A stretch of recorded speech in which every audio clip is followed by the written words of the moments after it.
You can measure what you'll lose. You can't measure what you'll gain. Yeah. So it's like it keeps us in the job or the relationship or the whatever, because we can measure what we'll lose or what we think we're going to lose. We can't measure like the scary part.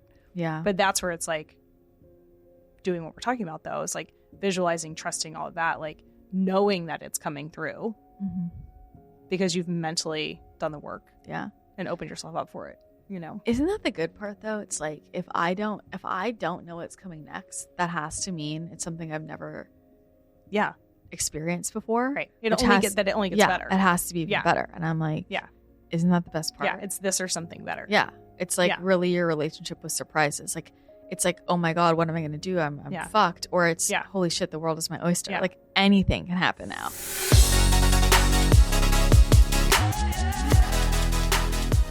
Is this your first podcast? I've been on a few.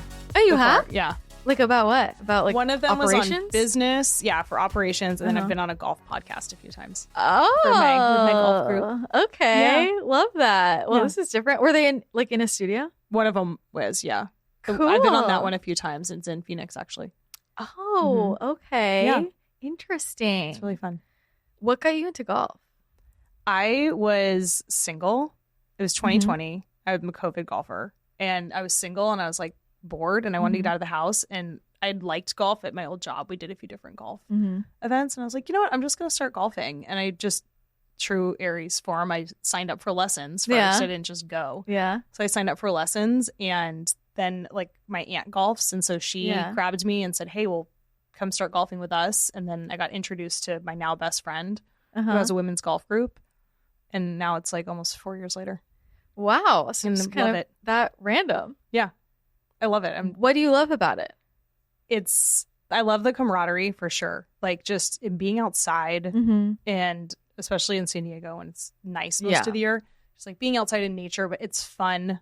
I like the competition with myself. It's challenging because you're only playing against yourself. Yeah. It's all about you. You know, it is. And it's very Aries. And it is, but it's just I love it because it's all about me. No, it is. but it's like, really. If I mess up, it's my fault. Totally. If I do great, it's my my win. So that's what I really like about it. It's challenging. I can see that. It is taught me so much patience. Oh. And just like self-preservation and how I treat myself and how I talk to myself too. Interesting. Tell me more about that. Well, it's easy to get out there and I golfed yesterday and I'm just like cussing up a storm. Yeah. But I'm doing it to let off steam. I used to get mad at myself. Yeah. Like, oh my gosh, like you're better than that. You're like, no, you're not. You're new. Like you've only been doing this a little while, you know? And so I think that that's what was really fun. Just really taking a step back and helping myself like on the mental game of it. And like also being an entrepreneur, you're solely responsible for things too. And just like taking that pressure off myself on that end too, you know? Yeah. It's interesting, like gravitating toward a single player sport, so to speak. Is that the proper term? Yeah. Like a single player sport. Makes it sound like a video game. Yeah, it like is. Single player. Ready Player One. Yeah. And like the entrepreneurship piece. Do you feel like you avoid group activities? No. Okay. No. I mean, I've never gone and golfed by myself. Like I've always gone with Well, no, I know that. Like you go with groups. But like, I mean, I will say I gravitate toward avoiding group activity. Like I prefer to do it myself. Yeah. Is my preference. It just depends on what it is. Yeah. I mean, I've traveled by myself and stuff. I'm like, if I want to do it, I'm just going to go do it. Yeah. I've gone to Disneyland by myself. The best. It was so fun. We're oddly similar. Yeah. Like I didn't realize. I did not realize. Just we actually. I'm learning more and more too. I'm like, oh my god. Like, wait till you come over tomorrow and you see my doormat. Is it Harry Potter? Yeah. Okay. What does it say? It says Aloha Mora. When you step on it, it lights up. Oh my god, I love that. Yeah, it's from Pottery Barn. It's one of my favorite things. I love that. And then it's like you go to like your Phoenix connection. I know, and it's really weird. So I don't know what that's about. Yeah, resonance, I guess. Yeah, we attract like. Yeah, I love it. Yeah. So what are you curious about? We want to jump into so much. We've talked about this a little bit, but it's like I grew up spiritual, which was I think a gift that my parents gave my sister and I, is that we were learning about manifestation and just the spiritual world from a really young age. and went to a church that like we meditated at church. We prayed, but we meditated too. And so we had that. And I've always known that there's like other layers to what I had available to me. And I think that it was funny because at the Oracle event, the card she had us pull, the one we did in January, it was your gifts are opening up. It was like precognition, your gifts are opening up. And it's so funny because that's been happening. And I don't think I told you this, but I went through one of the courses that you have. I think it was just which one was it? I think it was the Abundance Accelerator or something. Yeah. And it was, you went over like, here are things that tend to happen when your gifts are opening up. It was a checklist of what happened in my life last year. Wow. Like what? Work stuff being hard, going through it, medical issues. I mean, I had thyroid cancer that came out of nowhere. Luckily, it never really affected my health at all, but it was like that kind of stuff. And after that surgery happened, like things just expanded. Yeah. Like explosively expanded. Throat chakra, obviously. Yeah. But it was really kind of crazy at like how much and I was telling like my sister and my mom, I'm like, you guys, she listed a checklist of what has happened to me. Wow. And just being very unapologetic about it too. And just owning the fact that like things are coming to me. Yeah. Or just little things like, you're driving in like, that this is going to happen. Or I'll tell myself like, no, go back in the house and get that. Yeah. And then it's something I needed that I didn't know I needed, totally. Little things like that. But it's been a lot of that type of thing where there's just like these constant nudges that I'm very aware of now. Yeah. And listening to them. Did you feel like they were there before, but you just weren't listening to them or like they just started turning on? I think it's a little bit of both. Okay. I think they slowly started ramping up. Yeah. And now I feel like someone turned the volume all the way up. And I'm trying to like decipher now, like, okay, what's a nudge and what's just like my ego telling me to go do something or just like a common thing I'm remembering. But what do you feel like triggered it? I do honestly think there was something around that surgery I had. Yeah. That just like shocked me in my body to be like, you need to get out of your own way. You need to be open to things changing. You need to stop holding on to the past and moving forward into that. But also to like at the Oracle event, you did an energy healing like on my throat, energy clearing, which I was telling Lo is so crazy. Like I had my eyes closed the whole time. I could feel exactly where your hands were and I could see what it looked like. Yeah. And you guys weren't describing it, but I could see it. But I just feel what did that feel like for you? It was crazy. It was so good. I almost felt like super lightheaded after, to be honest. Well, I'm sure it was like a huge clearing. Yeah. Well, and now that you're like telling me this, I'm thinking that night you pulled that card, right? All these things are opening up and your throat's so connected to all of this. And then I don't actually remember why that happened or how that happened. Like we were up, it was after the event, right? Yeah. And in my room and did you ask for it or did she do it? Like she didn't. I asked you about, I mentioned my surgery and I said, I still feel blocked. Yeah. And I said, I feel like I'm missing something. And she was like, you are blocked. And then she got all excited. She's like, I wanted to do an energy healing. Let's do it right now. I was like, lay on the bed. Yeah. And I was like, okay. So, and then there was me. Yeah. Channeling. Yeah. Yeah. Exactly. Yeah. And so I just laid down on the bed. Yeah. And it was crazy. And one of the biggest things too, I loved like the visual of this, which is like, you do this. It goes from heart to head to mouth. And she's like, you need to go from heart to mouth. Yeah. And so ever since then, I've really tried like any type of conversation I'm having, I will literally take an extra beat now. Wow. And try and go, okay, what do I really need to say from the heart? Stop trying to rationalize or modify it for like based on how I think someone could react and just say what's like true from the heart in like a kind way. And I feel like that's been hugely opening too, because it allows people to just react genuinely. Yeah. I mean, does that physically feel different for you? Yes. Yeah, because that's what I would think. I think most people probably do that.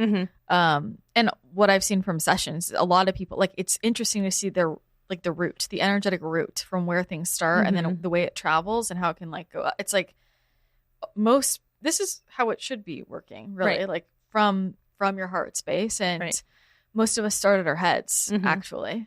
Well, and I'm so logical. It's just my personality is I'm very like things go in order of their steps. Yeah. You know, and I'm really trying to break away from that because I've been so rigid for honestly most of my life. Yeah. That it's prevented me from just like having experiences and doing other things that like normally I would say no to or wouldn't embrace. Like I would say like different experiences, relationships, you know, things like that where if it's like, well, if it doesn't fit into this box, then is it worth my time? But it's like instead, I'm like, where's the energy and how is it a vibrational match for me? Yeah. Is it fun? Is it high vibe? Yeah. Is it going to benefit me? Yeah. I mean, that's literally, you're like, I'm thinking from here, I'm feeling from here. So that's the difference. Yes. Wow. Yeah. Why do you think that everything manifested in your throat? Like, why there? Honestly, I have no idea because I'm talkative. Like, I don't feel like I was holding back like things I needed to say. But I did have an experience with the surgery that I was holding on to for a few months. And I was able to go and talk to like the two people that I needed to talk to about that. And I feel like that also just like kind of let it, even just saying that, I can just feel like pressure. But it's like, I feel like it just let it kind of drop. Yeah. And I honestly don't know why it was in the throat. But, I mean, it's never, you know, if something's cancerous, it could go anywhere, right? Well, and that one is like the luckiest one to get. So I'm like, maybe that was just the universe being like, you need a little bit of a wake up call. So we're going to give you like an easy one, you know? Yeah. I mean, I don't know that that's easy, but it's interesting. I think I had told you this, like I have another friend who had like the exact same thing happen. Like, oh, really? You guys are, I think you're the same age, and his happened maybe like, I don't know, maybe 2 years ago or something like that. It was like a very similar kind of thing. And I looked at all of his charts and I was like, I see why it was the throat, you know? And I think there's a lot of reasons it could be there, but sometimes it's like, you know, the classic, I'm suppressing my truth or what am I storing there? But sometimes it's more like if that's somebody's main,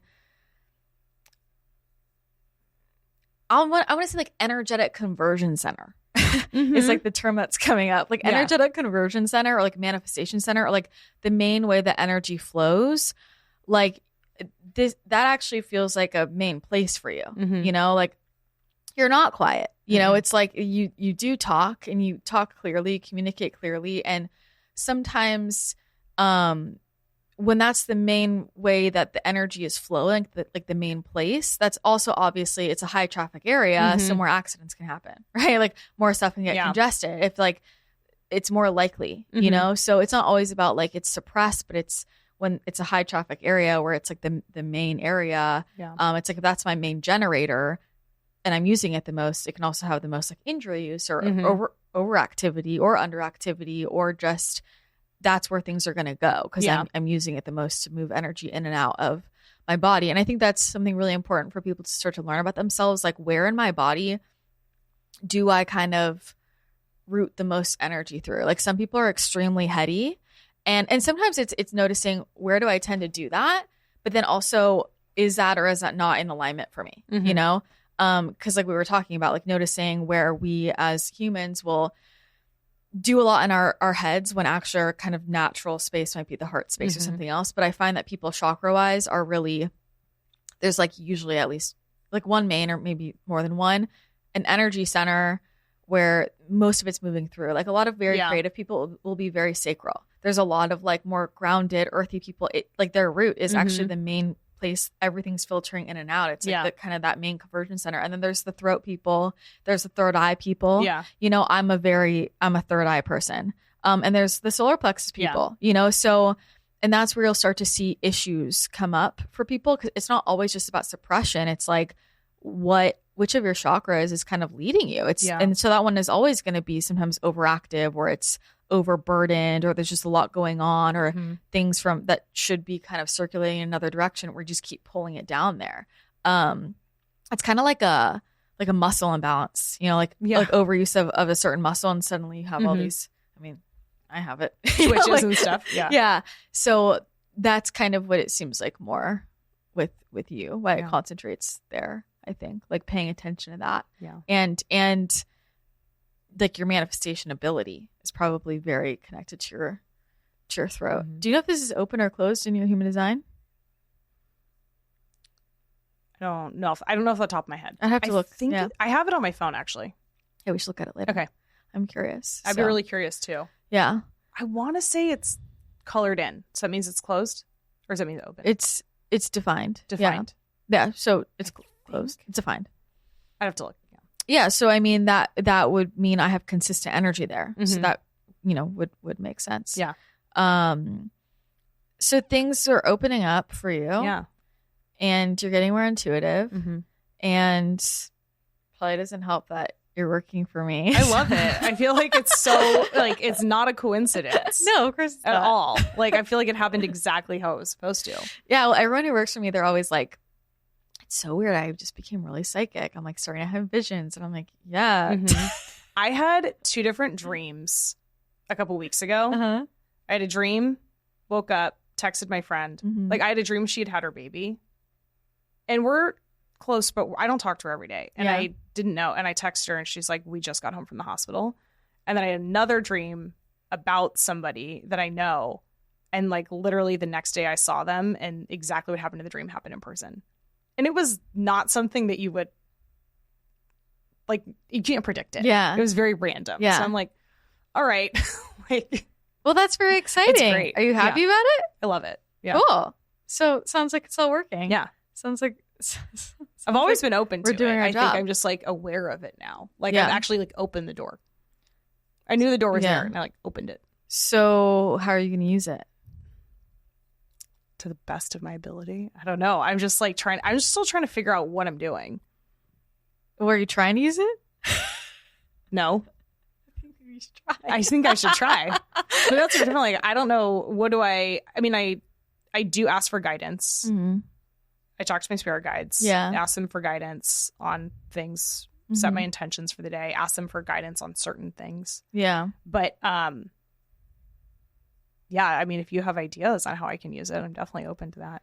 Or like little ways to just tune into it more. Well, I mean, I think if you're getting dreams, I would start asking questions before I go to sleep. Okay. I would make a dream journal. I would like, if you already are noticing your gifts showing up in a certain way, like I always say, lean into that. Like just start asking more questions in that area or spend more time in that direction. And that's true with your senses too. Like if you're a very visual person and that's where it's naturally coming through, then spend more time like visualizing and using visuals to ask questions. And they're like, different exercises that you can do for that. Or if someone is more auditory, I'm like, lean into that. So it's, or if somebody's noticing I'm getting a lot of signs, start asking more questions and really using your signs because you can be in constant, we are in constant communication at all times with the universe, our guides, our higher selves, and you can really lean into that. And I think most people don't realize what that looks like. Yeah. Like a lot of people, they're living their lives and then it's like, oh my God, a sign. Exciting. There was this one sign. And the thing is that like when I'm with my friends who are like me, it's like literally every 3 seconds there's a sign. Like it's like a giant conversation all day long and you string all of the signs together versus like it started off as like, show me red cherries if I should do this. And then later that day you see red cherries. And like that's a great place to start and then keep pushing it and realize like you can have like a giant conversation all day long. And that's where things get really, really cool. And what's funny is I was thinking about I was going to tell you guys, like, I mean, I get some of my best information when I'm driving. It's my favorite meditation time. That's why I love long drives. And I am basically just in a giant conversation. I just like don't turn anything on. And I drive for, over here, I'm driving 6 hours. And every single license plate, every single billboard thing, like, animals that run by, like I'm just having a giant conversation through that the entire way. Yeah. And I always think like, holy shit, like people don't even know this is possible, I feel like.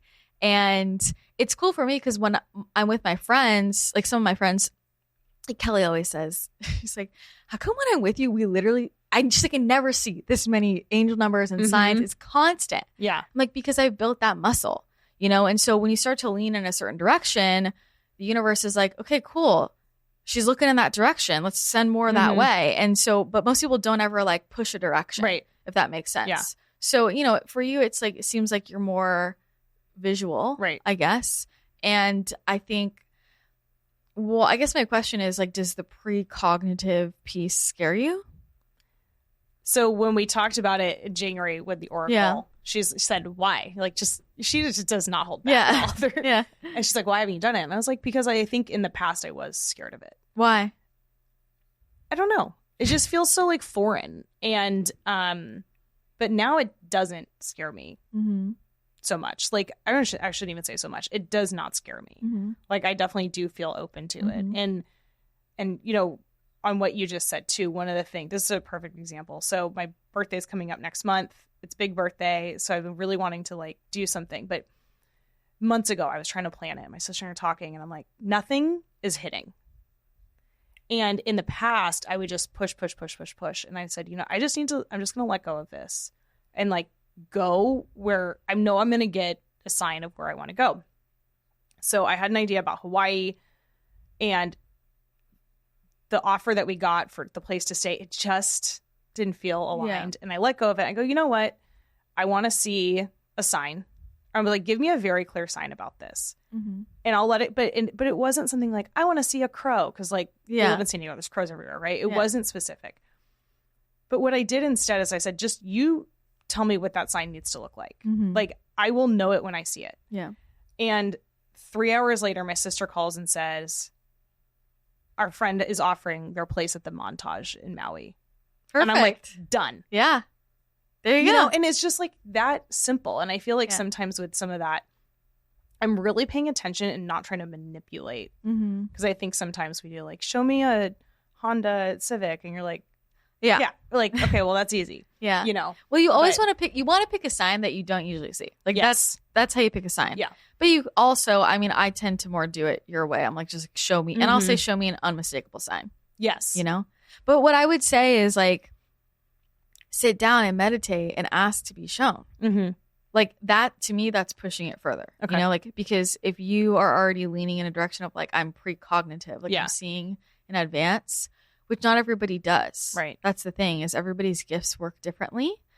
In terms of the frequencies we tap into, beings we tap into. Are we more precognitive? Do we focus more on like other lifetimes? You know, are we in the now? And it's like everybody's reading a different part of the field. Yeah. And I think part of it is just understanding what you naturally lean into. Not that you can, of course, expand beyond that, but especially when you're getting the hang of it, it's like if something's natural for you, it's for a reason. You're naturally resonating there.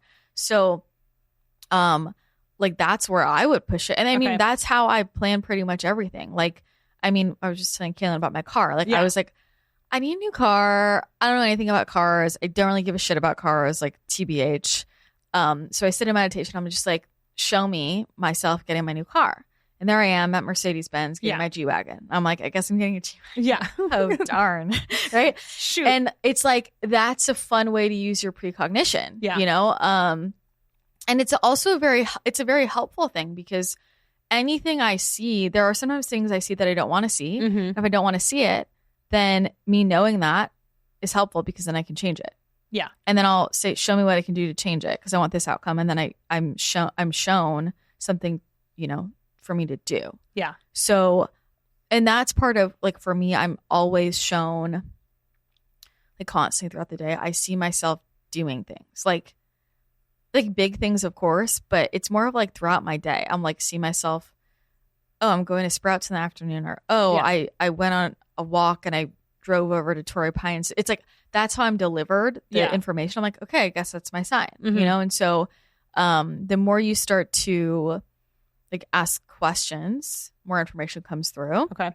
And the more you start looking in that direction, if it makes sense. Like if you know you see visuals in your mind's eye, start looking there. Yeah. Like, you know, or if you know that for people who like hear or feel, like they just know in their hearts, it's like, focus in there. Yeah. You know, focus on that place. That's part of attuning all of our senses. It's just like our 3D senses. Like if I turned off all my senses except for my hearing, I would have, you know, extremely good hearing. Same way, people who, let's say they've lost their vision or they've lost their hearing, their other senses sharpen to compensate. And so in our daily lives, right, it's like if you're really trying to focus, sometimes it helps to close your eyes because then you can really, like tune in or whatever you need to do. So just the same way you focus on a 3D sense, I focus on that and just start looking in that direction. And it comes in easily. I will immediately start doing that. I love it. Is what I would say. Yeah. Yeah. I love it. Okay. So there's your precognition. Okay. There we go. How else can I help you? Check. What else were we talking about? We were talking about, well, some of the stuff too that you discuss like a lot or, or things that I'm not familiar with, or I know of, but like we were talking about Akashic Records, like how do I figure mine out? Like, where are they? Is there a book, like a library for them? Like what, Yeah. So the Akashic Records are the record of your soul, like past, present, future. And it's basically, I think, just another way to say like you're reading your soul, or you can read like the Akasha, like the Akashic field, which is essentially like the record of all souls. Okay. Past, present, all the timelines. It's basically like the record of things, And so where that is helpful is if let's say I'm giving a psychic read or intuitive read on someone. If I could do a reading on you as you here, and that's going to be limited by, I don't know that I want to say, I guess it could be like limited. I'm picking up on the timelines relevant for you here in the now, and also like your energy body here in the now. If I go into your Akashic Records, I'm at your soul level. Right. And what's expressing at your soul level is much bigger than just if I'm reading this expression of the soul. And so when you're working in the Akashic Records, that's soul level healing, right? And so that's where that's powerful is instead of just clearing something here, I can clear it across the entire soul, which means anywhere else it's expressing, it'll also clear as well. And that's where it's just easier to read, all timelines, all infinite possibilities, past, present, future. So it's a different read. I know there's like the traditional view of it as a library, and everybody, we all have, different psychic senses that we lean into. And so for people who are visual, they might see it as a library, they might not, so, but other people aren't necessarily visual. It's not like a library you go to. You could perceive it that way. And I think that's where semantics and spirituality is difficult, because people will say like it is a library, and it's a library. Yes, it's an energetic library, but it's really like a frequency, like I'm gonna say it's a dimension, but I think of it that way. Like it's a dimension I'm tapping into. It's just a different vibration of myself, where I'm getting that entire record. So, I know it's hard semantically because we're like, where is it? And it's you could say it's a place, but it's not technically a place the way we think of it. Does that make sense? Totally makes sense. Yeah. So the thing about the Akashic Records is just like anything you're reading, it's about intention of what am I tapping into? What part of the field am I tapping into? And there are all different ways to tap into that,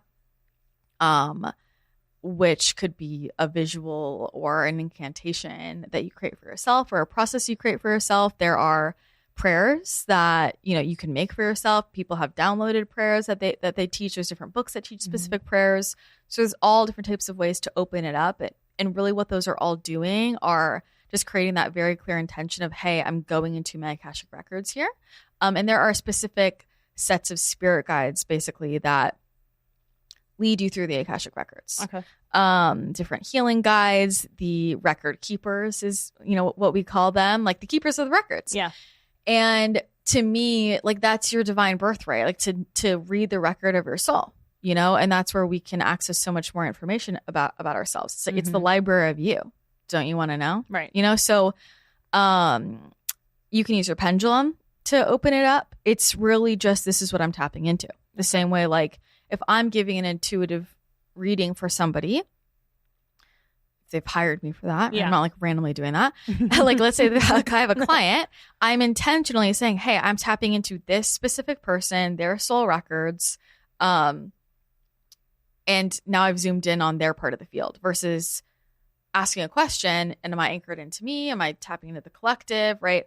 So, and we can read the records for really anything. Like you can read the Akashic Records for a collective unit, you know? So does that kind of explain? No, it totally those? Does. Yeah. Yeah. And that's really like the main point I like to work from. I think most people tend to naturally work from there, whether or not they're intending to. And I mean, you can quite simply say, like, you can literally just center yourself and you can say, I would like to open up my personal Akashic Records for, and state your legal name. Like, please open my records. Yeah. You know, and like you will go in, so to speak. And then how you perceive it from there will be based on your own intuitive senses. So I'm clairvoyant, so I see it, but not everybody does. And you're still in it, right? That's one of the reasons why, like, I'm such a big pendulum person, because you can use that tool even if you have like no confidence in your other gifts as you're building confidence. But, you know, you can hear, you can ask questions, and you're already tapped in that field. You can ask questions and feel and just know, right? Or feel in your physical body and start to learn that language of your physical body. You might notice memories popping up or feelings popping up, all of that. So there's all different ways that we can perceive. And yeah, that's kind of how the Akashic Records works. It sounds a lot like, I don't know, fancier than it is. Like when I was learning about that, like I remember when I was newer to everything, everyone would talk about it. It sounded like some secret, like society, like this is a 12, month training program. I don't know. And then I was like, it's literally just that. Yeah. But then the thing is, there is so much you can do within the Akashic Records. Right. And that's where, like, I've gone through multiple different certification programs. I've also obviously done my own learning in it. Ahai is a way to access it. So I've learned about the Akashic Records. I mean, there's always more to learn about all of the things you can do in there, all the different access points you can go into, all the different types of information that you can get there, and all the different ways that you can do that. You can use the Akashic Records to do soul level healing. There's just so much to unlock in there and like to utilize within it. It really is something that, I mean, you could train in your whole life. Yeah. But on a baseline level, it's getting information from your soul. Yeah. That's simple. I love that. Yeah. It totally makes sense. So big Akashic Records fan. Yeah. Well, I think too, like, I mean, I know that, like, there's things that like I can tap into, or things I just know that I'm like, I know this because it's not from now. Yeah. It's from before. And like there's certain times that I'm like really attached to in history, and I know that, like, actually, oh my God, I just remembered I had this dream it was actually about an ex-boyfriend, but I think that, well, I know that him and I have some type of karmic connection or some type of contract in this life. And I saw us, like, I had a guide with me, and we went through like multiple lifetimes together in this dream, like Roman era, where he was like a gladiator. Yeah. And then there was like a farm situation, and then there was more like a more modern one. Mm-hmm. And in every single iteration of it, like, we had the exact same problem that we had in this lifetime. What was the problem? And it's just like, he's not an adult, and he couldn't show up for himself. Yeah. He was never capable of showing up for himself. Okay. So he could never show up for anyone else. Yeah. And which I've realized too, and like other people I've dated, they had that same issue. But with him, it was like very apparent, and he's like come back a few times, and it's always the same thing. But, and like, he's a great person. Like, it's just not my person. But karmic. Yeah. But I also, in that dream, I remember like looking at him being like, I'm not interested in doing this with you anymore. Like, I'm not interested in this. And he was like, okay. It's just like, which is how he would be in real life. Oh, okay. And I totally have forgotten about that until just now. Did that change anything in the 3D? No, because him and I don't talk, I shouldn't say we don't. I just haven't talked to him in like a year. But, so this is the interesting thing. Like, if we have karmic connection and we have to clear that. Yeah.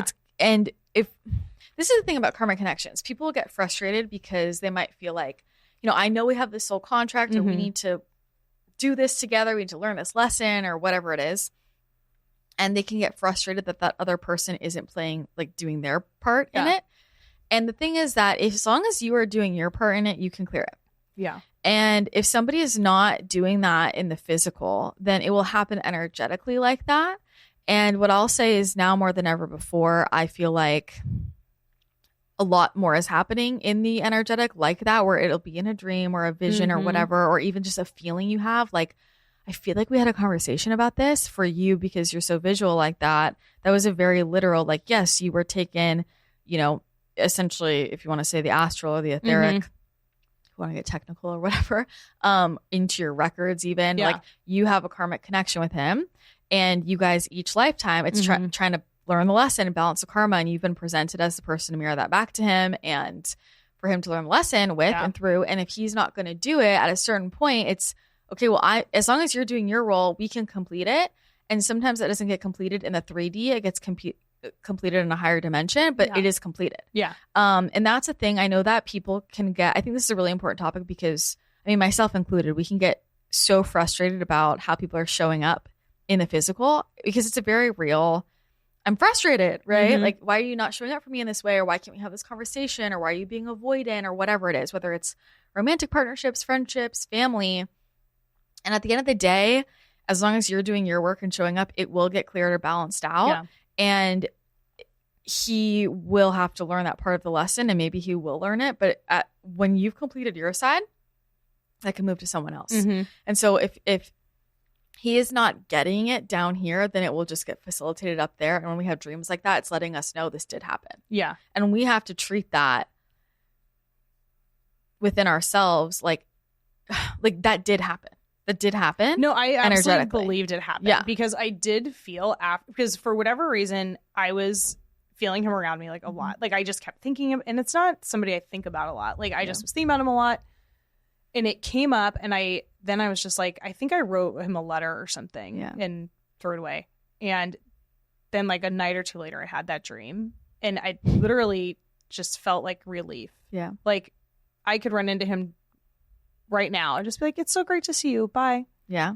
Because it worked. And I also think it opened me up to like just paying attention to what other opportunities around me. Not that I was hung up on him, to be clear, but just like being open to other people's energy of like other people to date.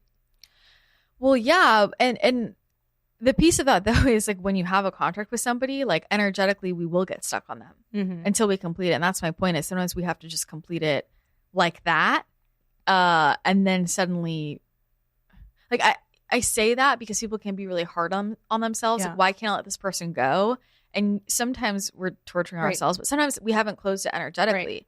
And that can happen verbally in the physical or in the non-physical. And so you did just close it and then open up your energy. It was like, okay, I did my part, and so we're balanced, and let me move forward. And like, my point with all that is that other people can't hold you back. Right. Basically. Yeah. So I think that's really important for people to hear and to recognize. And I will tell you, I feel like most relationships in my life, like, more of what's happening is in the non-physical. And like, it's kind of bizarre how that happens. And I will say, for my friends who are super tapped in like me, like, you know, we'll be at the point where I'm like, we're talking about the conversation we had last night in dream time. Like, we both are like conscious of what happened. And so it's all same. But I have other people that I have soul contracts with who are not aware of their intuitive gift. They're not aware consciously of any of it. And it's funny for me to watch. I just had this happen recently where, you know, there's somebody I have a very intense soul connection with. And this person is just totally not conscious of his own abilities or telepathy or anything. And we have I would say we communicate once every, like, maybe a couple times a year. Okay. And there are so many conversations in the non-physical. And I was recently talking to him in the physical. And he's like referencing conversations that happened in the non-physical. Like, as, and doesn't realize that they didn't actually happen. Exactly. And I didn't even realize it until like after, because I wasn't thinking that way when we're talking. And then I was like, I never said that to him. Like, I was like, I never said it to him down here. And I was like remembering, I was like, where did we have these conversations? Like, that was all in dream time. And I share that because I think, again, people feel like they need everybody else to calibrate to them or be aware of it. It's going on. even if they don't think it's going on, even if they're not conscious to it. And you might start to recognize that as well. Like, and that's a tool I use with all kinds of, especially like, it's like difficult situations. Yeah. You know, I mean, there have been a lot of difficult relationship situations, whether that's like friendships or family or partner business. And I'll basically just have that conversation on a soul level where people are receptive and like loving, like we're past that ego. And suddenly they just turn really nice and the problem goes away and everything's handled, and it was going to be a big ordeal because it worked. That's happened to me also in the last couple of months. Like I had a couple of clients like I love so much, but I knew like our time had ended. Yeah. And I was having a difficult time trying to like come to like, how do I talk to them about it or whatever. And if they just came to me and wrote me a beautiful email saying, hey, I think this is where we're at. Yeah. And it just was like, it's almost like we had the conversation. Totally. And it was just this, but it also reminded me, again, speaking from the heart, instead of trying to logically put everything through my head, what are they going to think? It's all ego, right? Like, 100%. Are they going to be mad? Yeah. Are they going to think there wasn't value in this or like whatever it is? Yeah. And just being like, this is taking that step back. I mean, like, this is just a conversation. Yeah. It doesn't matter. Like, it's. Well, and if it's complete on your end, it's complete on theirs too. Yeah. And that's where, like, I mean, I definitely do that. Anytime I've ever, like, let somebody go, I'm having all those conversations beforehand and then on physical. And then I'm also, like, you know, kind of helping them manifesting with them. Like, what's your next opportunity? Who's your next person? Yeah. And every time I do that, I mean, it never ceases to amaze me. Like, I expect it. And I'm like, this is so cool how this shit works. Like, by the time we have this conversation, it's like we're both totally on the same. We've never talked about it in the physical, but we have the conversation and we're both totally on the same page. And that person already has another job opportunity lined up. And you know what I mean? Like, it's already mapped. So it's easy on both sides because that's really the reason why most people like get frustrated with the completion of something is they're like, what's next? Right. They think there's nothing next, whether it's, you know, am I going to be single forever or am I not going to have a job or a new client? It's like more people are scared of that space of like losing it. But if it's already filled in, they don't have fear anymore. So I like to help people manifest their next situation. But I'm going to release. Yeah. I'm trying to remember when I think it was when I left my old job and started my own company. Yeah. I have no idea where I heard this, but I love it. And it's, you can measure what you'll lose. You can't measure what you'll gain. Yeah. So it's like, it keeps us in the job or the relationship or the whatever, because we can measure what we'll lose or what we think we're going to lose. We can't measure like the scary part. Yeah. But that's where it's like doing what we're talking about though, is like visualizing, trusting, all of that, like knowing that it's coming through because you've mentally done the work. Yeah. And opened yourself up for it, you know? Isn't that the good part though? It's like, if I don't know what's coming next, that has to mean it's something I've never experienced before. Right. It only gets better. It has to be even better. And I'm like, isn't that the best part? Yeah, it's this or something better. Yeah. It's like really your relationship with surprises. Like, it's like, oh my God, what am I going to do? I'm fucked. Or it's, holy shit, the world is my oyster. Yeah. Like, anything can happen now. And I think it's that perspective as well that is helpful to kind of implant in the field for everybody involved. So you're already doing it. Which is, and that's why it's like, I love just like tuning into it more and more. Do you like surprises? That's a great question. It depends on the surprise. Okay. I tell people in my life I don't like surprises because, well, it depends on the person. Okay. Like, I say that because I have had so many people try and surprise me, like, to be loving, and I'm like very picky. So I'm just like, and I can't fake it. Yeah, and I'm like, people would throw me a surprise birthday party and I'd be like, oh my God, I'm so upset. Yeah. like so bad like that. So I'm like, just don't surprise me. Or like a surprise gift. Like, I'm like, Mom, just don't get me something or ask me what I want. Yeah. Like, don't give me a surprise gift. Yeah. So that's why I say like, I don't like surprises. I also don't like with my schedule and stuff, like, don't show up to my door unannounced. Like, I'm not I'm a planner. No, I mean like more like surprise, like kind, nice things that people are like doing for you. I love them. Like, and that's why I'm good at manifesting. Yeah. Like, so that's why I'm saying it depends who I'm talking to. Like, with the spiritual surprise the fuck out of me. Like surprise me all the time. Yeah. And that's how I manifest a lot of things. And that's where honestly, I'm like, my life is exciting because I'm like, sure. Yeah. I love plot twists. I love unexpected shit. I love it. 100%. I love to ask for like, show me what I don't even know is possible yet. Yeah. Like I know that there are infinite possibilities for like any situation. Yeah. And like just show me what I haven't even like I can't wrap my brain around. Yeah. Like show me how this comes together. That's the good stuff. Yeah. For sure. And I think like that, I mean, that is most people's manifestation block, right? Like they don't want a surprise. They don't want something different. Yeah. Well, it's letting go of the control. I think that honestly, that's probably the root of like with golf even too. Is letting go of the control of the outcome. Yeah. And I think there's so much like even in my visualization, like I've let it become very like kind of blank canvas where it's like I can picture some things, but they don't have to be super specific. Yeah. And I'm also a manifesting generator, so I know there's like some stuff there where like I don't need it to be super like I know how to get it, but I don't need it to be like it has to be a black G-Wagon with red interior, right? It can just be like I want a sick SUV that I love. You know? But like to me that's the difference. Like let's say with visualizations. I'm not creating my visualizations. Like you can create visualizations as a way to manifest. Right. Imagining, but like I'm receiving the vision, you know what I mean? Like I'm always receiving a surprise, and I think a lot of people don't even understand that nuance. Like I'm receiving it. Excuse me. And most people are trying to create it, and that's why they feel like things aren't coming in psychically because they are trying to create it, and it's not a creation, it's a receiving, and it's the same muscle as I tell people it's like a conversation. Like when someone is talking to you, do you just listen to them and you're like genuinely curious? Or actually, I'll go at it from this angle. If you ask someone a question, so if Christina asks Katharine a question, am I already anticipating your answer?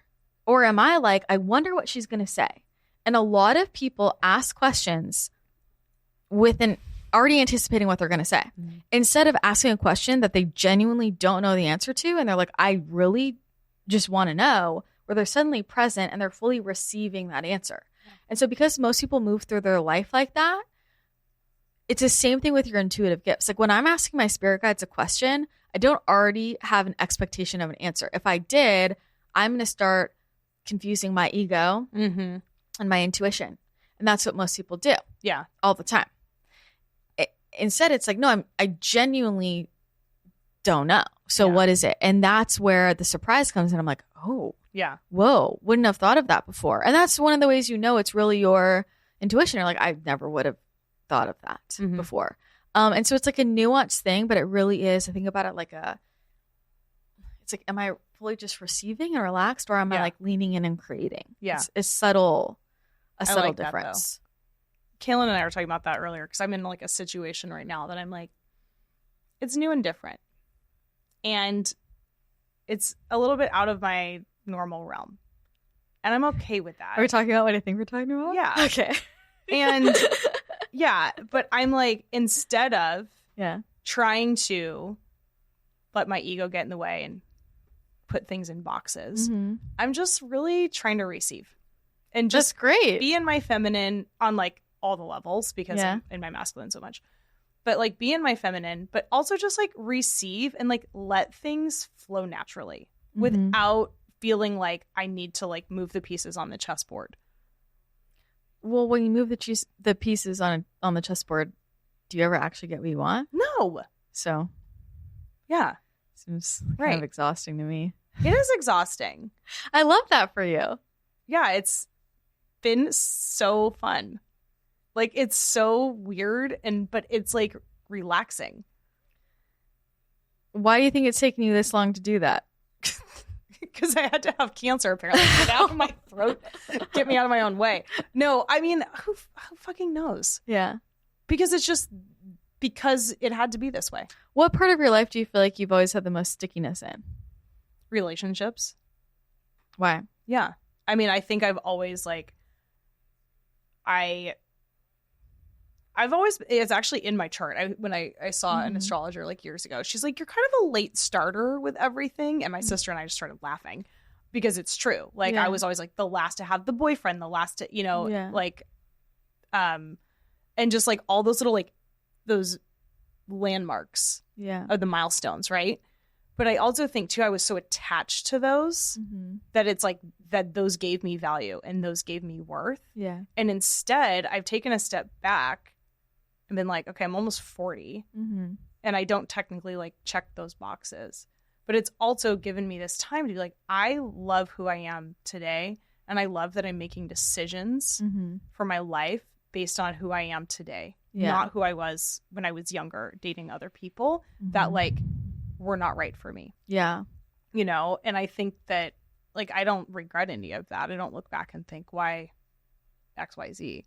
Yeah. It's just being fully present. And like, I think that's the biggest thing is I'm trying to just be present instead of trying to like get down the field super fast, and just like stay here, see how this feels instead of trying to still check off all those boxes that I've been like conditioned to think I needed. The thing is that like, there's a lot of people that just like, they do it in a different order. Right. Where it's like, there's a lot of people that maybe they get married, and I'm not saying everybody's different, but like maybe they get married young. Yeah. And then maybe they start a family, and then maybe they 10 years later get divorced. Right. And they're like, who am I? I need my Eat, Pray, Love era. And I think I want to start my own business. I've never had that. It's like, we just kind of flip it around. Right. Yeah, 100%. But at the end of the day, like it's all kind of getting done as it's supposed to. But I'm more curious, like, okay, it's in your charts. That's a cop out. Same. Yeah. But like same relationships are the hardest part of my life. It's where I grow the most. It's like, and when I ask myself why, it's a layered answer, but it's, it could be past life trauma, whatever. It could be my, I misunderstood wounds. It could be feeling different. Like I think a lot of that feeling different, but it's the most vulnerable part of my life for me. Yeah. And I have to ask myself, like, why is that the most vulnerable part of my life? It's interesting for me, like reading for so many different people, because I'm like, it's wild how, you look at the pieces of your life that you just think are hard. Like it's this area of your life is harder. And I work with a lot of entrepreneurs professionally, and for most of them, the sticky part is love. Yeah. But you have all these other people over here who like, found their person early on. Got like, love was never the problem. Like relationships easy. Like found my person. That's never a stress. Like got my person. We're good. We're married. We're going to be together forever. And it's like, they genuinely, that's just an easy part. Right. And then they keep having these money problems. It's like money is the hard thing, or for somebody else, it's like, what are the hard things for you? I think it's really interesting to think about why, and then why are the other things easier for you? And for me, I think that goes back to, it's like the Aries thing. And for me, like I am more comfortable alone. Yeah. Because it's like, is this person going to hold me back? I always have that, like, that's my ego. Like, are they going to hold me back? Am I going to, and there's the other piece of me that's like, am I going to outgrow them? Like sometimes I feel guilty getting in any type of relationship of any sort because I complete so quickly, and even I was talking to my friend about my house, and I was like, I don't even know what the fuck to do anymore. Like we just got there. Like I haven't even unpacked. Yeah. I literally have rooms that I haven't unpacked. I'm like, and my friend was laughing. She was like, well, you move so fast. Like that's why you shouldn't buy a house. She's like, other people they would need a year in that house. And it's like, you did it in 2 months and it's like done. And that, I like that about myself, but it's also hard because I think about how many relationships just like contracts up and it's fast. And I don't think that's a problem, but I can feel how other people feel in relation to that, and it doesn't always make everybody comfortable. Yeah. And especially when you think about something like a relationship that's commitment, I'm like, it's not actually scary to me. Like I'm not afraid of commitment, but like there's that piece of me that is like, am I going to outgrow them? Yeah. And then, or feel like I'm getting held. Like, I don't know. That just happens so quickly for me. Yeah. And that's the wound of like, I always do the group project myself. Yeah. mean, I've definitely been alone for the better part of my adult life. Yeah. And I like who I am. Mm-hmm. And it is really comfortable. Yeah. For sure. And I think that has been something that I've really paid attention to. But I've also really challenged myself the last few people I've met to just be completely honest about where I'm at, about who I am.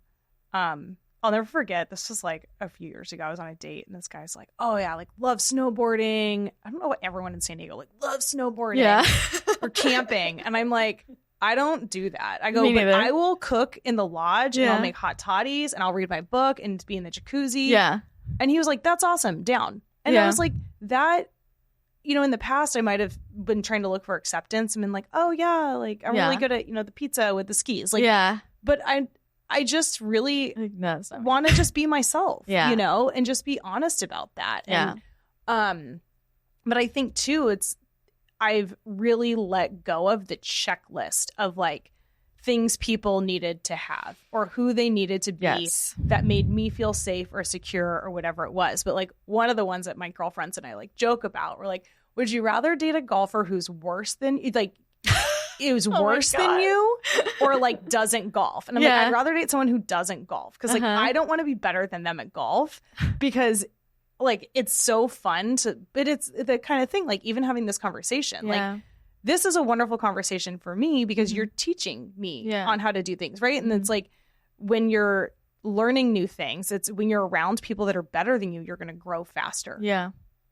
And I think that that's part of it too, is that I feel like I've never met a guy who is on a spiritual wavelength the way I am.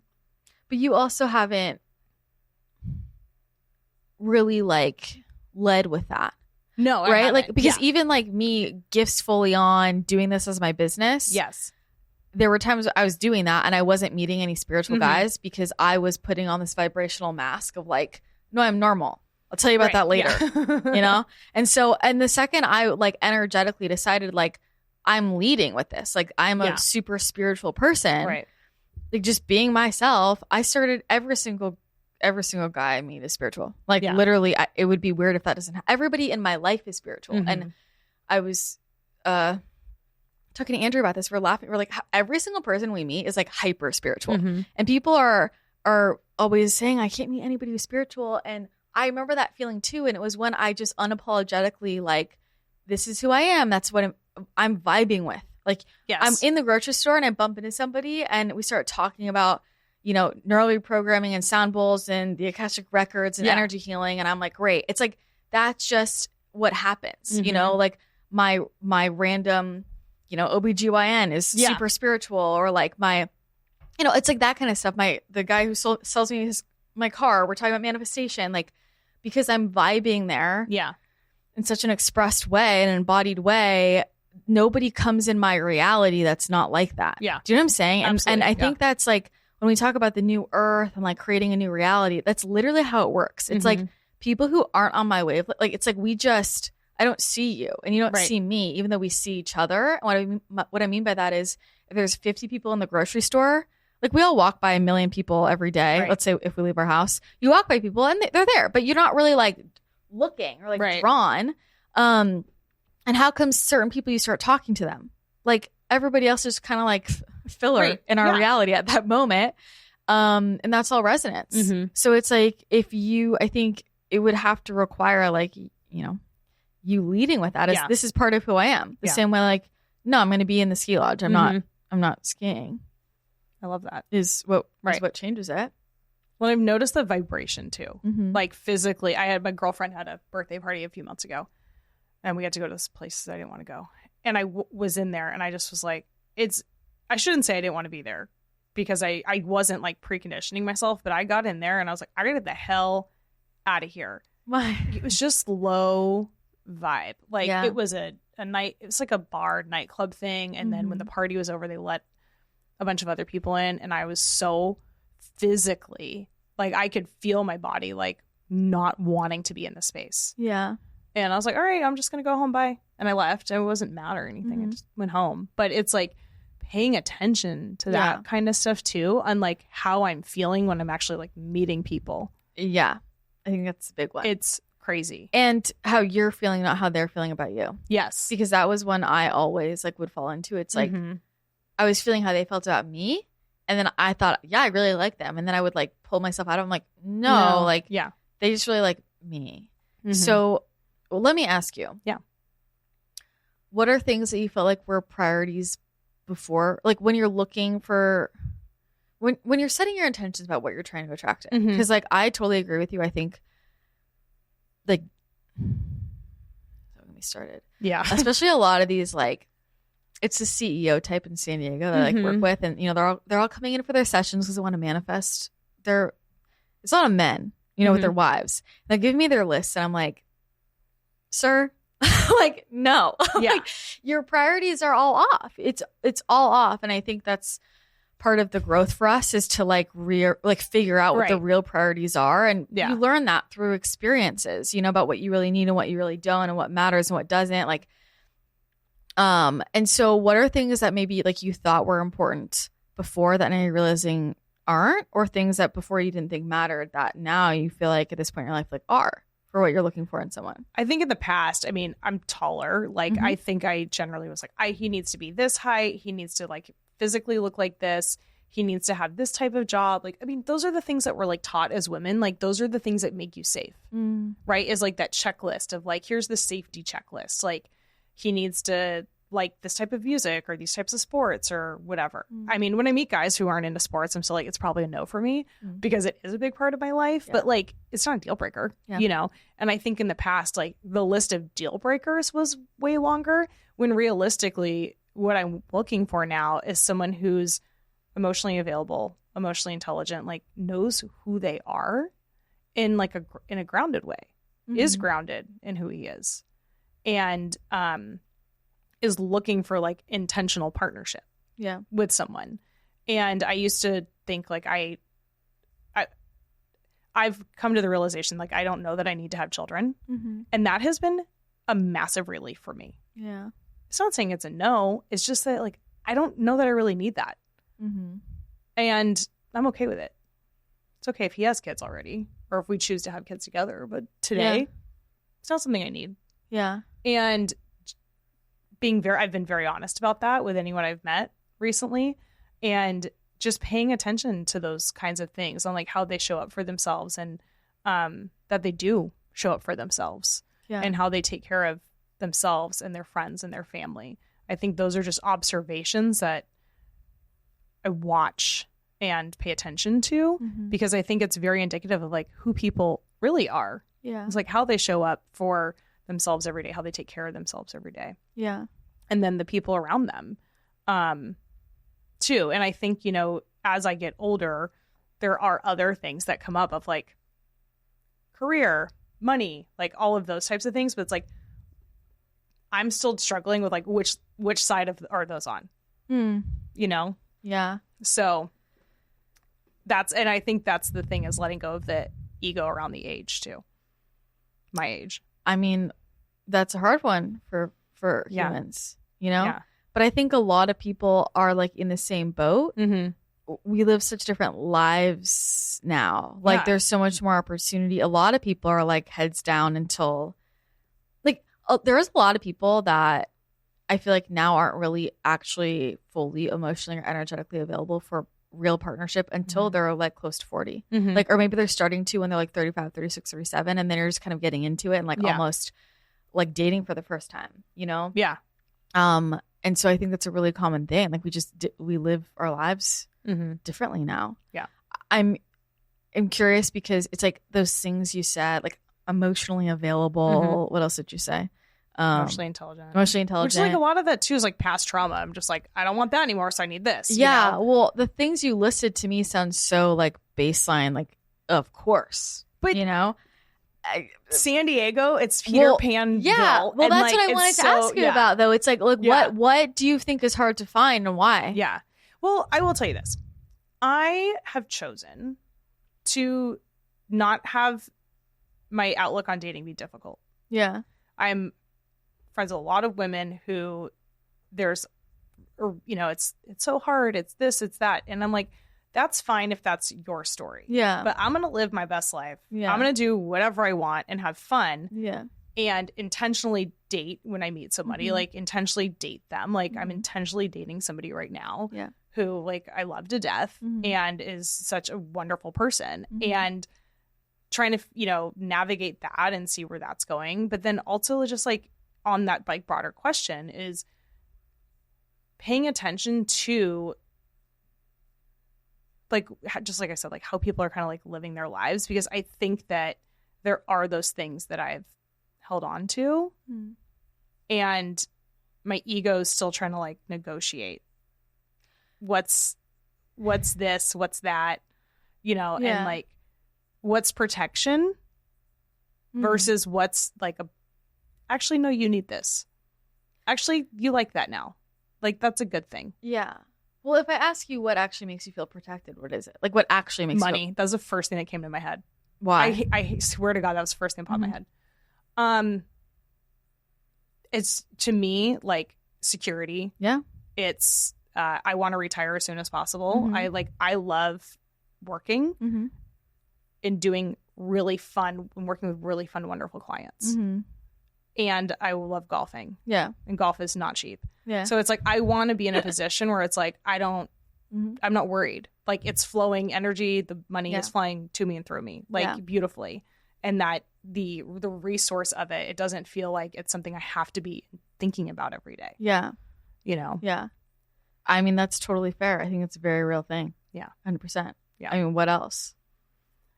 What else do I want? Well, I asked it because I think about like the things like our ego wants, or like, let's say it's like height, for example. And I'm like, at the end of the day, like what makes me feel safe is emotional availability, emotional intelligence. Like, money. And it's not about the money for me. It's about like, it's about the drive. Yeah. It's like, it's more about, are you going to meet me? Yes. Can you meet me where I'm at? Yeah. Can you show up for me? Yeah.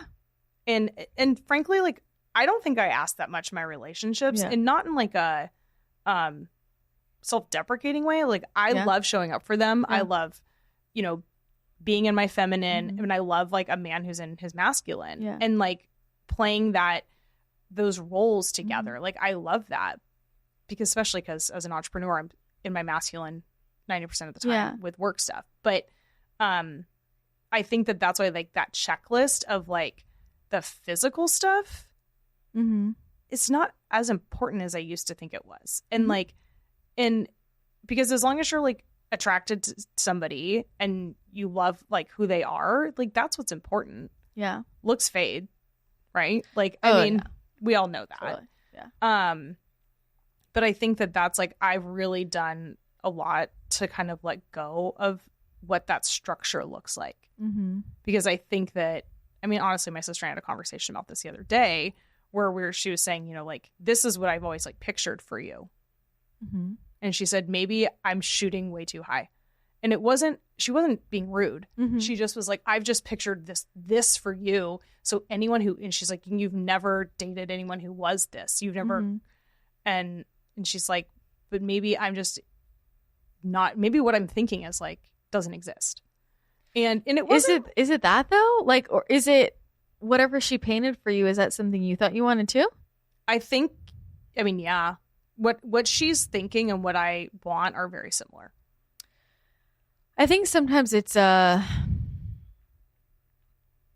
man, this is like juicy, you know. But I think sometimes it's what we think is going to make us feel the way we want to feel actually won't. You know, it's like I have found like the best people in my life who support me in the way I want. Like everything I want to feel, I have felt with people who like almost like get delivered in packages I wouldn't expect, so to speak. Like every single time, and I'm like, this is literally everything I ever wanted. Like it just was in a quote different package. Like how we met, or you know, like even lifestyle things like that. I think there's that component, but I think there's the other component of like us looking at what we really desire and why we desire it, and asking ourselves, am I really a vibrational match for that? Right. Which is like, you know, I know for me, something I have had to learn, because I'm like, I don't ask for much either. It's like, it's like not that hard. Right. Right. And that's part of the problem. Like I have had to learn that I need to ask more of him, because that is what allows him to feel to like fill that role for me, you know. And I think that's the thing that what I know, and it's very fascinating for me working with so many like male entrepreneurs who are all manifesting love. And so I am having these conversations with them, like, you know, in their energy healing sessions and things like that. And they all paint the picture. They paint the same picture, like, of this woman they have. And it's a woman that I know very well. It's a woman. Every single one of my friends is this woman, right? In her own way, all these traits. And then I look at who they date. Yeah.